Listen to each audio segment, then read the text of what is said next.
Lorsque vous achetez un bien immobilier, vous devez l'acheter avec une certaine forme juridique. Et pour ça, en France, il existe une multitude de formes juridiques, et on va voir dans cette vidéo quelle est la meilleure forme juridique pour vous. Pourrez-vous prendre une décision sur la forme juridique qui vous conviendra le mieux par rapport à vos objectifs et par rapport à votre patrimoine. Il ne s'agit pas que d'une vidéo purement fiscale sur chacune des formes juridiques, il s'agit également notamment à un point un peu plus large, tout ce qui est juridique, qu'est-ce qu'il est possible de faire, qu'est-ce qui n'est pas possible, pourquoi c'est contraignant, etc. On voit tout ça de manière globale, de façon macro dans cette vidéo, et vous aurez un support de cours que vous pourrez retrouver en description et qui vous permettra de suivre la vidéo également, et vous aurez un peu plus de détails dans le support de cours, puisque il y a des choses que je ne vais pas m'attarder dans cette vidéo, puisque il faut que ça reste quelque chose d'assez court, etc. Mais si vous voulez un peu plus de détails, allez dans chacun des articles de loi qu'on vous a insérés dans le support de cours, et bien vous pourrez tout à fait aller sur le support de cours, vous imprimer, aller fouiner un peu tout ça sur internet. J'attaque la vidéo maintenant.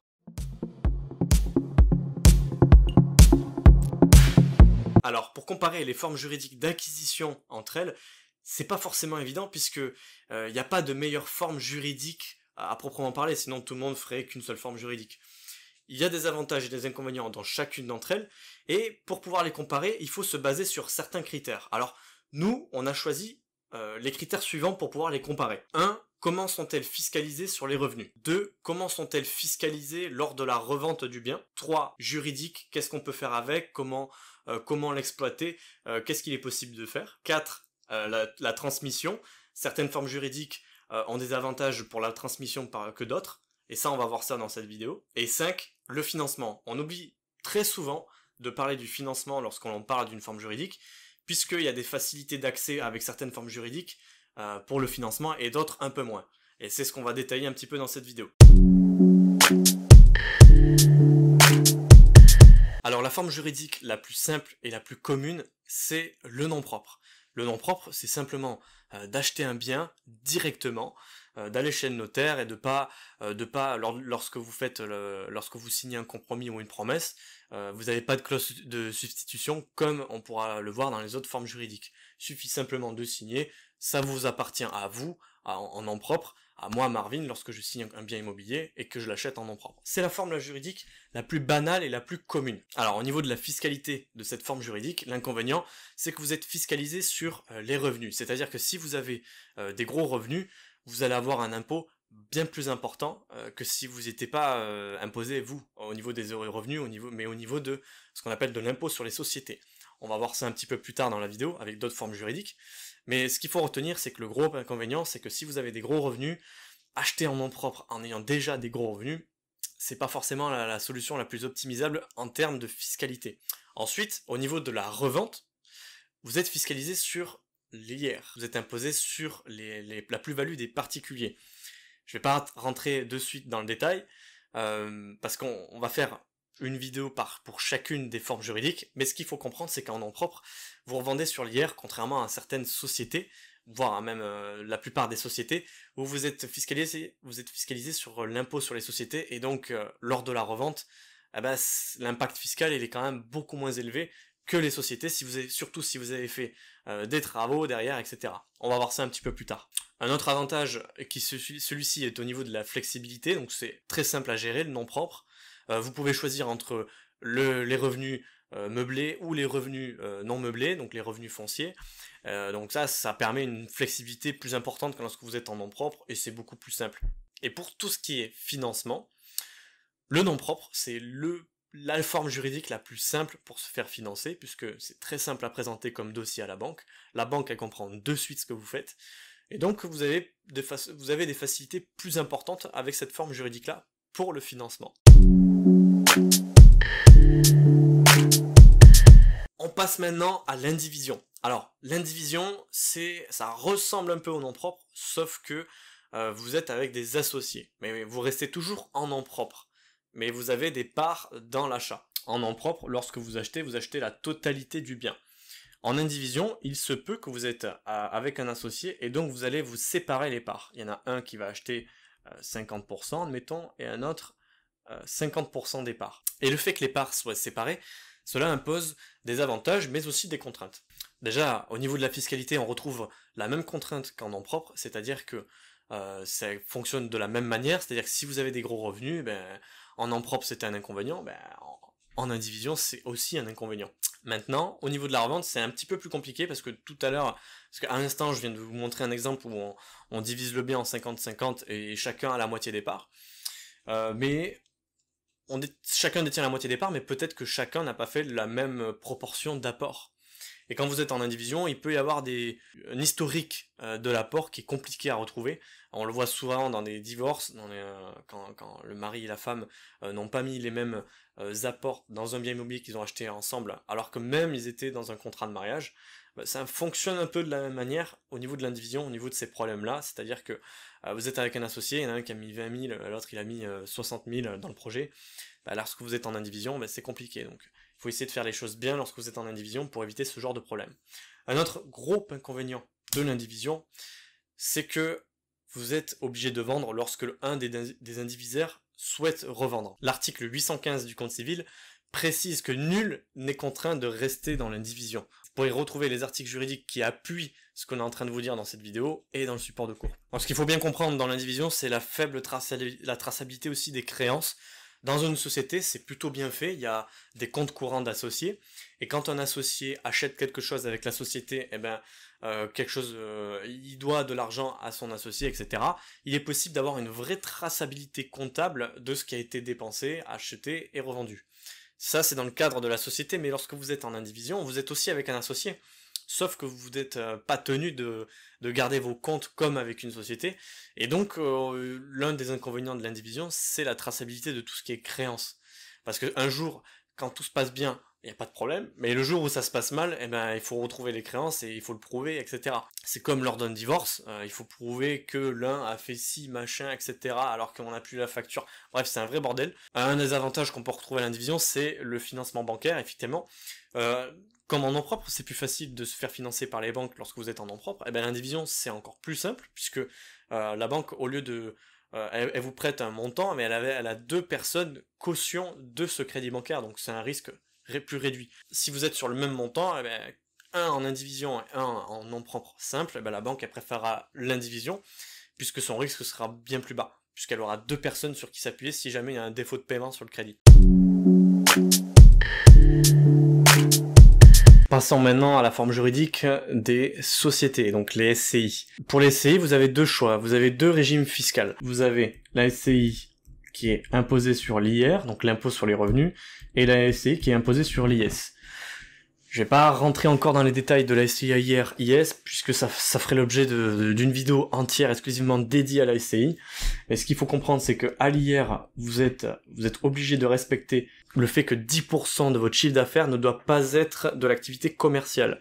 Ce qui impacte énormément votre activité, puisque votre société ne peut pas faire des biens qui sont loués en logement meublé. Il faut vraiment faire attention à la SCI à l'IR. L'impact que ça a, c'est que c'est fiscalisé sur l'IR, et donc par définition c'est du revenu qui arrive dans votre revenu global. Si vous voulez un petit peu comprendre le fonctionnement de ceci, on a fait une vidéo dédiée à ce sujet, qui est comment optimiser ses impôts et les calculer. Et vous avez tout le détail de comment ça fonctionne. Au niveau de la SCI à l'IR et de l'IS également, ce sont des sociétés qui sont faites exprès pour acheter des biens immobiliers. Alors beaucoup de personnes pensent que c'est la panacée et qu'il faut absolument acheter de la SCI à l'IR et à l'IS. C'est pas forcément vrai. Il y a des avantages et des inconvénients encore une fois. L'un des gros avantages de la SCI à l'IR et de l'IS, je vais vous le montrer, c'est que lors de la transmission à vos enfants, imaginons vous avez 2 biens immobiliers, d'accord, un qui vaut 100 000, un qui vaut 300 000. Vous avez 2 enfants. Voilà, on dit que c'est 2 enfants. Si vous détenez le tout en nom propre, comment vous faites pour répartir de façon équitable votre transmission? Vous pouvez pas donner un enfant 100 000 euros et l'autre à 300 000 euros, ça vous créerait un écart de 100 000 euros. Donc ce qu'on fait généralement pour transmettre, c'est qu'on englobe tout ça dans une SCI, et les SCI est déterminé par un certain nombre de parts, admettons 100 parts, d'accord? Et pour la transmission, c'est très simple. Vous allez distribuer non pas les biens immobiliers, mais les parts. Et donc vous allez avoir un enfant qui va avoir 50 parts et l'autre qui va avoir 50 parts. Donc voilà la grande utilité d'avoir une société, surtout au niveau de la transmission. L'autre gros avantage de la SCI par rapport aux autres sociétés au niveau de la transmission, c'est que fiscalement, il existe des abattements fiscaux. C'est communément appelé des niches fiscales. Et ça, c'est un des outils qui est extrêmement puissant qu'on utilise chez nous dans le cabinet lorsqu'il y a des personnes qui veulent préparer leur transmission, etc., etc. On utilise ce genre de niches fiscales qui permettent justement de baisser les impôts lors de la transmission, lors du décès de la personne. L'inconvénient majeur aussi d'être en SCI par rapport aux noms propres ou autres, c'est au niveau du coût, parce que c'est comme toutes les sociétés, il faut créer sa société, il faut un comptable, etc. Et ça impose des coûts fixes, et suivant votre projet immobilier, si celui-ci vous récoltez pas assez de loyer, votre rendement va être grandement impacté, puisque vous allez avoir des coûts fixes importants par rapport à votre revenu. Donc ça s'applique plutôt les sociétés à quand même un investissement un peu plus important que la moyenne. Encore une fois, je vais venir un petit peu dans tout ce qui est société pour la SCI à l'IS, c'est pas forcément la meilleure solution pour tout le monde. Et l'autre avantage, deux gros avantages de passer par des SCI, c'est surtout la SCI à l'IS, c'est surtout de justement, comme on a expliqué un petit peu dans l'ancienne vidéo sur comment calculer et optimiser ses impôts, vous avez compris qu'il existe des tranches dans lesquelles on est imposé dans le revenu global. Et ces tranches-là, si vous avez un revenu imposant, plus vous avez un revenu important et plus vous paierez d'impôts. L'avantage de passer par une société, c'est que justement ces impôts-là restent dans la société, qui n'arrivent pas dans votre revenu global, ce qui a pour impact un impôt financier qui est beaucoup moins élevé que si vous avez tout en nom propre. Donc là, l'intérêt il est aussi fiscal de passer par une société, et donc c'est du cas par cas, c'est pas la société qui est bien ou pas bien, c'est en fonction de vous et de vos objectifs. La société, c'est quelque chose qui peut être intéressant pour optimiser vos impôts. Après, ça a aussi des inconvénients, notamment sur le financement. Au niveau du financement, c'est moins évident qu'en nom propre de passer en société et de faire passer un dossier à la banque en société, puisque la banque, toutes les banques ne sont pas forcément habituées à avoir des investissements locatifs en société, et donc ça peut parfois être un petit peu plus embêtant. Il y a aussi au niveau des conditions d'octroi du crédit et du taux, vous avez un taux qui est quand même moins intéressant en société généralement que en nom propre. Même les conditions du crédit sont globalement moins intéressantes. En nom propre, vous pouvez arriver à avoir du différé, etc. En société, c'est un peu plus de négo pour les avoir, c'est ce genre de conditions. Parlons maintenant de la SAS et de la SARL. Alors pourquoi je les mets ensemble? Parce que souvent le choix il se fait entre l'une ou l'autre. Je vais rester synthétique et de façon macro, je vais essayer de pas trop rentrer dans le détail dans cette vidéo, puisqu'on fera des vidéos exprès sur chacune d'entre elles, parce que ça c'est assez complexe et il faudrait passer vraiment du temps sur chacune d'entre elles. Mais si je dois conseiller quelqu'un entre SARL et SAS, globalement, ce que j'en retire d'après les calculs, c'est que la SARL, c'est quand même mieux pour quand vous voulez sortir de l'argent de la société de façon régulière, c'est-à-dire que vous avez des loyers, vous voulez sortir chaque mois, vous voulez des revenus qui arrivent dans votre revenu global pour pouvoir vivre avec. C'est quand même mieux d'être sur la SARL, fiscalement parlant. Et sur la SAS, c'est l'inverse. C'est-à-dire que la SAS est plutôt fait pour les personnes qui veulent laisser l'argent dans la SAS, réinvestir avec, développer son patrimoine, mais ne pas se verser de revenus réguliers avec, comme avec la SARL. Si je dois faire le choix entre la SARL ou la SAS, je ferai ce genre de choix. Voilà, c'est comme ça que je conseille entre les deux. Maintenant, l'avantage des SAS et des SARL, c'est au niveau des statuts. Par rapport à la SCI, la SAS, ça vous permet par exemple de faire de l'hôtellerie. Vous avez des statuts qui sont extrêmement diversifiés, puisqu'on est sur des sociétés commerciale. Donc la société, elle agit une activité commerciale, donc il y a une grande flexibilité au niveau des statuts, ce qui vous permet d'ordre juridique de pouvoir exercer de plein de manières différentes vos biens immobiliers. Maintenant, sur l'inconvénient de la SAS et de la SARL, et j'ai même envie de dire aussi de la SCI à l'IS, donc j'en ai pas parlé tout à l'heure parce que c'est un inconvénient qui est souvent sous-estimé par la plupart des personnes qui investissent en société, c'est la plus-value sur les sociétés, comment elles fonctionnent globalement. Ce que je dis là, je rappelle, c'est tout ce qui est SCI à l'IS, SAS, etc. Tout ce qui est fiscalisé sur la société lors de la revente. Lorsque vous avez un bien immobilier, vous l'avez acheté 100 000 euros, admettons, vous le revendez 200 000 euros quelques années plus tard, on est tous d'accord pour dire qu'il y a une plus-value de 100 000 euros. Ok, jusque-là, rien de très compliqué. Lorsque vous êtes en résidence principale, vous n'êtes pas fiscalisé sur la plus-value, puisque c'est par définition une niche fiscale, vous n'êtes pas fiscalisé sur la plus-value des résidences principales, donc vous n'êtes pas imposé sur les plus-values. Et lorsque vous êtes en nom propre, par exemple, vous êtes sur la plus-value des particuliers. Ce qui veut dire que les impôts, comment ils font, comment ils appliquent leurs impôts, ils prennent la base imposable. Donc la base imposable, c'est très très simple, c'est le montant de votre plus-value.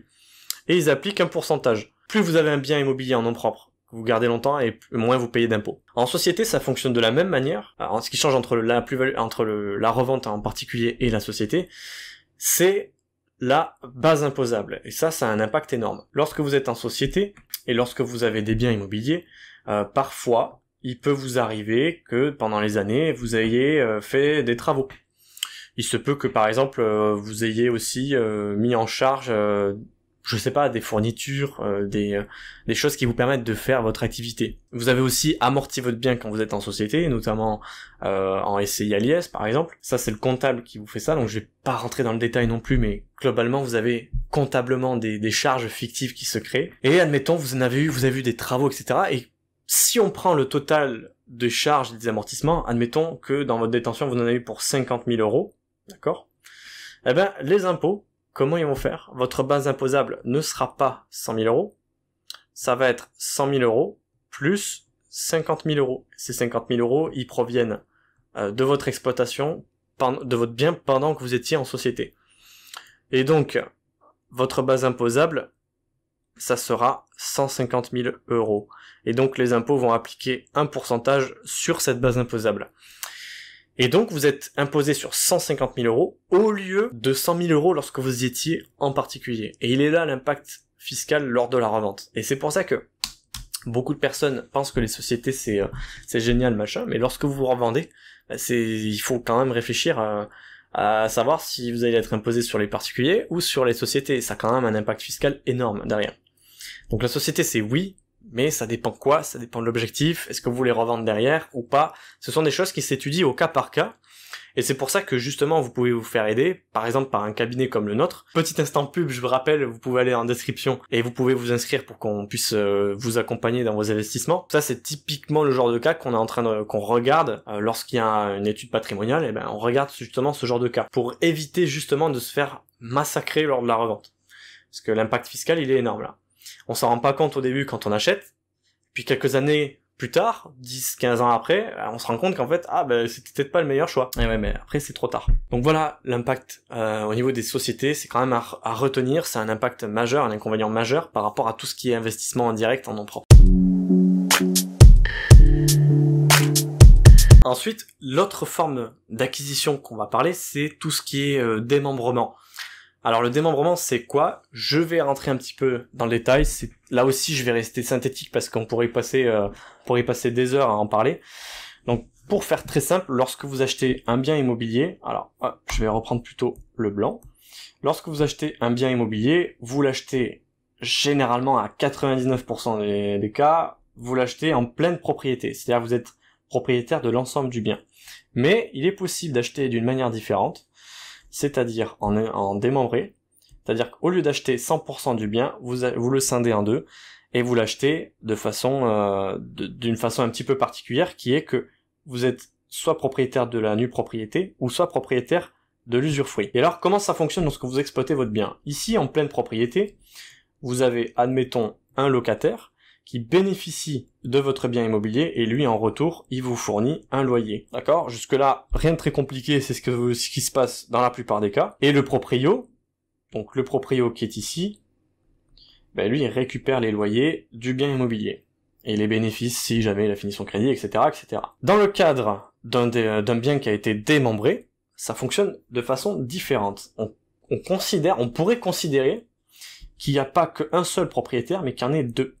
Donc un propriétaire pour cette part-là, et un propriétaire pour cette part-là. Le locataire, lui, lorsqu'il loue le bien immobilier, en fait, il le loue au propriétaire qui est usufruitier. Si vous avez un patrimoine conséquent, vous pouvez donner la nue propriété à vos enfants, c'est-à-dire que et gardez l'usufruit de votre vivant, sans forcément parler de période, vous gardez tout l'usufruit, c'est-à-dire que vous pouvez exploiter votre bien, vous pouvez le louer, vous pouvez en faire ce que vous voulez. Ça, c'est des choses qui se déterminent. Et une fois que vous venez à décéder, vos enfants étaient déjà propriétaires de la moitié du bien lorsque vous étiez vivant. Et donc, fiscalement, pour l'héritage, pour la transmission, il n'y a plus que l'autre moitié du bien qui sera fiscalisé, qui sera taxable. Et donc là, on comprend vite l'intérêt. C'est-à-dire que si vous avez un bien qui vaut, je sais pas, allez, 1 million, un bien qui vaut 1 million, vous avez transmis la nue...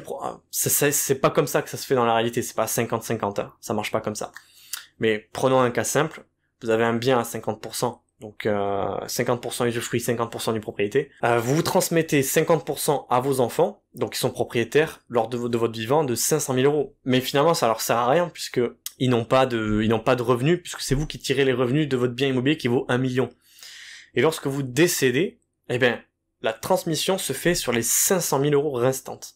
Donc c'est-à-dire que vous avez économisé, c'est-à-dire que vous avez fiscalement économisé des parts sur les 500 000 euros qui étaient nue propriété que vous avez donné à vos enfants. Je pense que c'est peut-être un petit peu compliqué de rentrer dans le détail, mais voilà ce qu'il faut comprendre au niveau de démembrement, c'est que c'est extrêmement intéressant pour tout ce qui est transmission. Et l'autre gros avantage au niveau de la nue propriété, lorsque vous êtes propriétaire de nue propriété, vous pouvez acheter des biens immobiliers, vous pouvez acheter des biens immobiliers en direct, de la SCPI, etc. Tout est démembrable dans l'immobilier. Et donc vous avez une exonération sur la plus-value. Donc ça peut être extrêmement intéressant par exemple dans tout ce qui est SCPI, où vous pouvez acheter de la SCPI en nue propriété, et vous n'êtes pas du tout fiscalisé au niveau de cette SCPI, vous avez même une décote lors de l'achat au niveau de la part, et lorsque vous revendez, vous faites une plus-value importante et vous n'êtes même pas fiscalisé sur cette plus-value. Donc voilà le genre de montage qu'il est possible de créer avec le démembrement. Effectivement, ça peut être extrêmement complexe en fonction des patrimoines, mais c'est un outil très puissant, le démembrement, pour tout ce qui est transmission, exonération de plus-value, etc., etc. Ça s'applique souvent sur des profils de personnes qui ont quand même un patrimoine à transmettre et à pouvoir optimiser. Pas dès le début, si vous commencez et que vous démarrez dans l'investissement, c'est pas la peine de se prendre la tête avec tout ce qui est démembrement, ça va pas vous servir à grand chose. Merci d'avoir été avec moi jusqu'à la fin de cette vidéo. Si vous souhaitez avoir un accompagnement pour optimiser votre patrimoine, ou bien simplement investir en immobilier ou en finance, nous avons mis en place un moyen de nous joindre à travers un appel stratégique pour vous accompagner dans votre projet. Et pour cela, il suffit de cliquer sur le lien qui se trouve en dessous de moi et de renseigner vos informations pour que nous puissions vous rappeler.